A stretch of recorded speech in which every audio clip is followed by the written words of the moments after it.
ওং সর্বমঙ্গলমঙ্গলে শিবে সর্বার্থ সাধিকে শরণ্যে ত্র্যম্বকে গৌরী নারায়ণী নমস্তুতে। সৃষ্টিস্থিতি বিনাশানাং শক্তিভূতে সনাতনী গুণাশ্রয় গুণময়ে নারায়ণী নমস্তুতে। জয় বড় মায়ের জয়, জয় মহাদেবী মহামায়ের জয়। প্রত্যেকের জীবন সুন্দর হোক, আনন্দময় হোক, প্রত্যেকে সুস্থ থাকুন, দুধে ভাতে থাকুন। শ্রী শ্রী পদ্মাবতী মা এবং বড় মায়ের কাছে প্রার্থনা করি। আজকে যে রাশি নিয়ে আমি আপনাদের সামনে এই ভিডিওতে উপস্থিত হয়েছি, সেই রাশির জাতক বা জাতিকাদের এই মে মাস কেমন যাবে। প্রত্যেকেরই একটা ব্যাপার থাকে যে মানুষের আগামী সময়টা কেমন যাবে। যাদের ভালো চলছে চলছে, কিন্তু যাদের ভালো চলছে না তারা আশায় প্রতিদিন দিন বাঁধে। আজকে ওদের নতুন সূর্য উঠবে জীবনে, এরকম একটা ভাব থাকে। তেমনি মকর রাশির জাতক জাতিকাদের এই মে মাস কেমন যাবে। দেখুন, মকর রাশি খুব কষ্ট করেছে এবং এখন তার ধীরে ধীরে ফল পাওয়ার ব্যাপার। কিন্তু সব কিছুর মধ্যে একটা ব্যাপার থাকবে যে শনি তো যে মকর রাশি তার অধিপতি শনি, সেই শনি কর্ম ছাড়া থাকে না। তাহলে সেই কর্মকে কিন্তু প্রাধান্য দিতে হবে, এটা আপনারা ভালো করে জানেন। চলুন, আজ আপনাদের সামনে এই জ্যোতিষাচার্য পরিতোষ দে চ্যানেলে আমি পরিতোষ দে আপনাদের সামনে এই মকর রাশি নিয়ে আলোচনা করব। এই প্রতিবেদনটি আপনারা ভালো করে দেখবেন এবং শেষ পর্যন্ত দেখবেন, এটাই মনে করি। আমার সঙ্গে এতদিন যারা যারা থেকেছেন তাদেরকে অসংখ্য ধন্যবাদ এবং যারা আমাকে সাবস্ক্রাইব করছেন তাদেরকে অসংখ্য অসংখ্য ধন্যবাদ। সকলে সুস্থ থাকুন, ভালো থাকুন, সঙ্গে থাকুন। শুরু করব, যেটা হচ্ছে যে মেষ থেকে ধনু হয়ে গেছে, এবার আজকে মকরের রাশির পালা। সেই মকর রাশির কথা বলতে গেলে প্রথমে বলতে হবে যে মে মাসের প্রথম দিনের হচ্ছে গিয়ে গোচরে কোন কোন গ্রহ কোথায় অবস্থান করছে। মেষ রাশিতে রবি তুঙ্গভাবে আছে, বৃষ রাশিতে বৃহস্পতি আছে এবং তৎসহিত চন্দ্র। মকর বসে আছে কর্কট রাশিতে, কেতু কন্যায় এবং বাদবাকি চারটি গ্রহ, সেটি হচ্ছে বুধ, শুক্র, শনি এবং রাহু বসে আছে কোথায় না মীন রাশিতে। কালসর্প যোগ চলছে। এখন ঘটনা হচ্ছে যেটা, যে এই রাশির যে গ্রহের কথা বললাম সেই গ্রহের মধ্যে পাঁচটি গ্রহ এই মাসে স্থান পরিবর্তন করবে। এই একভাবে থাকা এবং স্থান পরিবর্তন করা একটা বিরাট ব্যাপার এই রাশির জাতক জাতিকাদের পক্ষে, তা নিয়ে আলোচনা করব। যেমন রবি 30শে বৈশাখ, 14ই এপ্রিল, এই 14ই মে এই তারিখে কী হবে, রাত্রি 12:12 সে চলে যাবে হচ্ছে মেষ রাশি থেকে বৃষ রাশিতে। চন্দ্র মে মাসের প্রথম দিন আপনার এই মিথুন রাশির মৃগশিরা থেকে যাত্রা শুরু করে একদম 31শে মে সে এই কর্কট রাশির পুষ্যা নক্ষত্রে গিয়ে যাত্রা সমাপ্ত করবে। শেষটা নিশ্চয়ই ভালো হবে, আপনাদের খুব ভালো হবে। এরপরে মঙ্গল কোনো রকমভাবে সঞ্চার করছে না, যেখানে আছে কর্কট রাশিতে নিচস্থ অবস্থায় সেইভাবেই থাকবে। বুধ 7 তারিখ থেকে আপনার মিন থেকে বেরিয়ে এসে মেষ রাশিতে আসবে, রবির সঙ্গে থাকবে। আর এরপর হচ্ছে বৃহস্পতি 14ই মে, 30শে বৈশাখ সেও চলে আসবে হচ্ছে বৃষ রাশি থেকে মীন রাশিতে।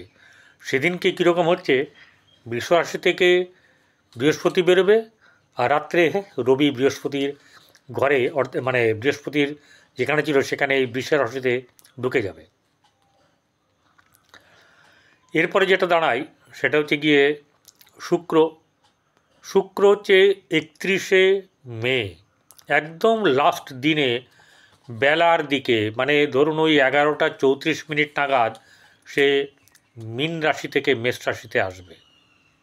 তাহলে সারাটা মাসই ওখানে সে দেবে যা ফল। এরপরে শনি তো 29 মার্চ সে রাশি পরিবর্তন করে থেকে কুম্ভ থেকে মীন রাশিতে চলে এসছে। থাকলে হচ্ছে রাহু এবং কেতু। রাহু 14ই মানে মে 18ই মে চলে আসবে হচ্ছে গিয়ে মীন রাশি থেকে কুম্ভ রাশিতে, আর কেতু 18ই মে কন্যা রাশি থেকে চলে যাবে সিংহ রাশিতে। চলুন এবারে আরম্ভ করি। মকর রাশির জাতক জাতিকাদের শারীরিক দিক মাঝে মধ্যেই কিন্তু একটুখানি গণ্ডগোল হবে, বিশেষ করে পেট সংক্রান্ত ব্যাপারে সাবধানে থাকতে হবে। এবারে অর্থ তো প্রধান, তাহলে দ্বিতীয় জায়গা, দ্বিতীয় পতি তৃতীয় বসে আছে, তাহলে দ্বিতীয় পতি জায়গাটা কিন্তু শুভ। কিন্তু দ্বিতীয় জায়গাটাতে যখন 18ই মে মকর রাশির দ্বিতীয় রাহু চলে আসবে, ঠিক আছে, মিন থেকে বেরিয়ে এসে কুম্ভ রাশিতে আসবে ক্লকওয়াইজ, সেদিন থেকে 1.5 বছর কাল এখানে থাকবে। অর্থাৎ এই মকর রাশির জাতক জাতিকাদের একটা জিনিস হবে কি, অর্থ কিন্তু খুব যেমনি আসবে তেমনি খরচাও হবে। তবে একটা ব্যাপার হচ্ছে যে এখানে মঙ্গলের দৃষ্টি আছে, আবার বৃহস্পতিরও দৃষ্টি 14 তারিখ থেকে পড়বে এখানে। অতএব কম বেশি মিশ্রিত ফল পাওয়া যাবে, অর্থ আসবে, অর্থ নিয়ে কোনো টানাটানি হবে না। এবার আপনার জন্মকুণ্ডলী যদি খারাপ থেকে থাকে তাহলে অবশ্যই করে আপনি আপনার পরিচিত কোনো জ্যোতিষীর কাছে গিয়ে আপনার ছকটা দেখিয়ে নেবেন, কারণ এটা গোচর বিচার করছি। গোচরের জায়গাটাতে গোচর যেরকম অবস্থাতে থাকবে, যে গ্রহ সেই অবস্থার ফল বর্ণনা করা হয়। আপনার জন্মকুণ্ডলী এবং মহাদশা অন্তর্দশা কী চলছে সেটা দেখবেন, এবং তখন তারপরে গোচরটা দেখবেন, মিলিয়ে যেটা হবে সেটা একটা ফল তৈরি হবে, ভালো মন্দ মধ্যম যাই কিছু হোক। তাহলে আর্থিক জায়গাটাতে মোটামুটি ঠিক থাকবে। তৃতীয় জায়গাটাতে শুক্র যতক্ষণ থাকবে এখানে, অর্থাৎ মে মাসটা পুরোটাই আপনার কিন্তু ভাই বোনদের সঙ্গে সম্পর্ক মোটামুটি উতার চড়াও থাকলেও ভালো হবে। চতুর্থ জায়গা মঙ্গলের ঘর মেষ রাশি, সেখানে রবি বসে আছে। সেই রবি যতক্ষণ বসে আছে সে তুঙ্গভাবে আছে। সেই তুঙ্গভাবে বসে থাকার ক্ষেত্রে রবি এখানে অষ্টমপতি, তা হলেও চতুর্থের জায়গাটাতে কিন্তু ভালো ফল দেবে। এবারে রবি তো 14 তারিখে বেরিয়ে যাবে, তার আগে 7 তারিখে এখানে আগেই ঢুকে যাচ্ছে বুধ। তাহলে বুধ এখানে কিন্তু আপনার মোটামুটি হলেও ভাগ্যপতি এবং ষষ্ঠপতি খারাপ ফল দেবে না, মধ্যম ফল দেবে। তাহলে গৃহে আপনার মা, সুখ শান্তি বা বন্ধুবান্ধব, গাড়ি বাড়ি এসব ব্যাপারগুলো থেকে মধ্যম সুখ লাভ করবেন। বৃহস্পতি ওখানে পঞ্চমে বসে আছে, 14 তারিখ অবধি থাকবে। সেই 14 তারিখের কিছু সময় অবধি, ঠিক আছে, আপনার কিন্তু অনেক এই সন্তান দিক থেকে ভালো যাবে। যারা পড়ুয়া, যারা পড়ছেন, শিক্ষার্থী যারা, বা আমার এই যে বলা যে আপনি হয়তো বা এই মকর রাশির জাতক বা জাতিকা, আপনারা হয়তো পরীক্ষা দিচ্ছেন, সেই পরীক্ষার ফলও কিন্তু ভালো হবে। বোঝা গেল? এই পরীক্ষার ফলও কিন্তু ভালো হবে। আর প্রেমের ক্ষেত্রে কিছুটা শুভ, এবং পরবর্তীকালে যখন রবি ঢুকে যাবে বৃষ রাশিতে তখন কিন্তু প্রেম সম্পর্কিত ব্যাপারে খুব একটা ভালো কিছু বলা যাচ্ছে না। বৃহস্পতি ষষ্ঠভাবে চলে যাবে, আপনার ঋণ যদি থেকে থাকে সেটাও শোধ হবে, আপনার শত্রু যদি থাকে সেটাও নাশ হবে। সপ্তমে মঙ্গল বসে থাকবে। এই মঙ্গল যতক্ষণ বসে থাকবে এখানে, সেখানে পারিবারিক দিক থেকে অর্থাৎ বৈবাহিক জীবনে কিন্তু শান্তি বিনষ্ট হবে, শান্তি থাকবে না সেরকম, এবং নানা রকম ঝামেলা বা আপনার এর মানসিক সংযোগ নষ্ট হবে, মনসংযোগ নষ্ট হবে।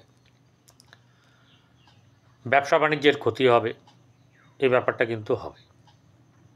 এবারে চলে আসবো হচ্ছে গিয়ে অষ্টম জায়গায়। অষ্টমপতি রবি তুঙ্গ হয়ে থাকবে, তারপরে সেই অষ্টমপতি পঞ্চমে চলে যাবে। যাক, অষ্টমপতি মানে পঞ্চমে থাকাও খুব একটা শুভ নয়। তাহলে সেক্ষেত্রে কিন্তু আপনার রবির ক্ষেত্রে খুব বেশি যে ভালো সুবিধা পাওয়া যাবে তা কিন্তু পাওয়া যাবে না। অর্থাৎ আপনাকে সম্মান ধরে রাখার জন্যে আপনার যা কর্ম সঠিকভাবে করা, কারোর সঙ্গে তর্ক বিতর্কে না জড়ানো এবং বাজে মুখ দিয়ে কথা না বার করা, ব্যবহার ঠিক করা, এইসবগুলো কিন্তু করে যেতে হবে। এরপরে ভাগ্যভাব, ভাগ্যস্থানে কেতু 18 তারিখে ওখান থেকে শিফট করে সিংহ রাশিতে আসবে। তাহলে সিংহ রাশিতে যখন আসবে, সেই সিংহ রাশিতে আসার পরে সেই অষ্টম জায়গাটাতেও কিন্তু আপনার অশুভ ভাব থাকবে। অর্থাৎ শরীর দিক থেকে আপনার কোনো রোগ, দীর্ঘ রোগ গুপ্তভাবে থাকলে সেটা কিন্তু আপনারা যদি বোঝেন, ডাক্তার দেখিয়ে চিকিৎসা করিয়ে সেটাকে ঠিকঠাক করার চেষ্টা করবেন। যাই হোক, ভাগ্যের কথা বলছিলাম, কেতু যতক্ষণ ভাগ্যস্থানে থাকবে ভাগ্যটার সুফল লাভ আপনারা সেইভাবে করতে পারবেন না। করতে পারা যায় একটাই কারণে, যেহেতু দৃষ্টিটা আছে শনি, শুক্র, রাহু, বুধ, সেই জন্যেই ভালো। এবং তখন তো শনি আর শুক্র দৃষ্টি দিয়ে রাখবে, অতএব ভাগ্যভাবে এখানে বন্ধু গিয়ে দৃষ্টি দেবে, অতএব খুব খারাপ হবে না। বুধও ভালো জায়গায় যাবে, অর্থাৎ এক্ষেত্রে কিন্তু আপনার খুব বেশি খারাপ হওয়ার কোনো ব্যাপার নেই। ভাগ্য আপনাকে মোটামুটিভাবে বেশিরভাগ সাথ দেবে। এবারে হচ্ছে গিয়ে চাকুরি বা কর্ম, অপরের কাছে যে কর্ম করা হয় চাকুরি বলা হয় তাকে, সেই চাকুরির দিক থেকে এই জাতক জাতিকাদের কিন্তু বেশ কিছু ভালো যোগ তৈরি হবে, সুযোগ আসবে। ঠিক আছে, ভালো সুযোগ আসবে, এই সুযোগগুলোকে কাজে লাগাতে হবে। অর্থের দিক ঠিকঠাকভাবে রাখতে হবে অর্থটাকে, এবং কর্মের দ্বারাও অর্থ লাভ হওয়ার যোগ রয়েছে। এরপরে ভাগ্যভাবে এই ভাগ্যভাব এবারে আয় ভাব, সাফল্য ভাব, সেটা কিন্তু মধ্যম শুভ, খুব বেশি শুভ হবে না। 14 তারিখের পর থেকে কিন্তু খুব বেশি শুভ হবে না, 14 তারিখ অবধি কিন্তু বেশ শুভ যাবে। এবারে দ্বাদশ ভাব ধনুরাশি, ধনুরাশিতে যতক্ষণ 14 তারিখে না যাচ্ছে ততক্ষণ ভালো হবে না। 14 তারিখে যাওয়ার পর থেকে আপনার দ্বাদশ ভাব ভালো হবে, গৃহে শুভ ভাব বজায় থাকবে, বেড কমফোর্টের জায়গায়, ঘরে তীর্থক্ষেত্রের জায়গায়, এইসবগুলো ঘোরাঘুরি এবং সব কিছু দিক থেকে ভালো হবে। আপনাদেরকে একটা কথাই বলবো যে আপনারা যেটা করবেন, একটি রুটি বড় করে তৈরি করবেন, কুকুরকে, কাককে, গরুকে অর্ধেক করবেন, অর্ধেক গরুকে দেবেন, যে বাকি অর্ধেক থাকবে সেটাকে দুভাগ করবেন। সেই এক ভাগ কুকুরকে আর এক ভাগ হচ্ছে গিয়ে আপনার কাককে খাওয়াবেন। পশু পাখি যাকে পারবেন খাওয়ান, এবং হনুমান যদি আসে ঘরে তাদেরকেও খাওয়ান। গুড় খাওয়ালে সবচেয়ে ভালো, কিন্তু গুড় ওরা হাতে নিতে চায় না। ঠিক আছে, তো অনেকেই খাওয়াই, ঠিক আছে, কিন্তু এটা হচ্ছে গিয়ে একটা ব্যাপার দেখা গেছে, গুড় খায় না তা নয়, কিন্তু হাতে নিতে গিয়ে একটু গণ্ডগোল হয়, তো নিতে চায় না। আপনার তো ভালো হবে, যার ভালো হবে তার নিয়ে নেবে। এগুলো করুন। আর যেটা করবেন সেটা হচ্ছে যে যারা গরিব, দুস্থ, জামা কাপড় নেই, খেতে পাচ্ছে না, এই মানুষদেরকে সেবা করুন। আপনি শনির জাতক, সেবা আপনার পরম ধর্ম, নিয়ম শৃঙ্খলা আপনার কাছে পরম ধর্ম, সেগুলোকে করুন, সত্যপথে চলুন, আপনার ভালো হবে। এবং আপনার কিন্তু অনেক দিক থেকে লাভ হবে। যে খেতে পায়নি ক্ষুধার্ত ব্যক্তিকে সেবা করুন, আপনার কিন্তু অনেক দিক থেকে ভালো হবে এবং উন্নতিও হবে।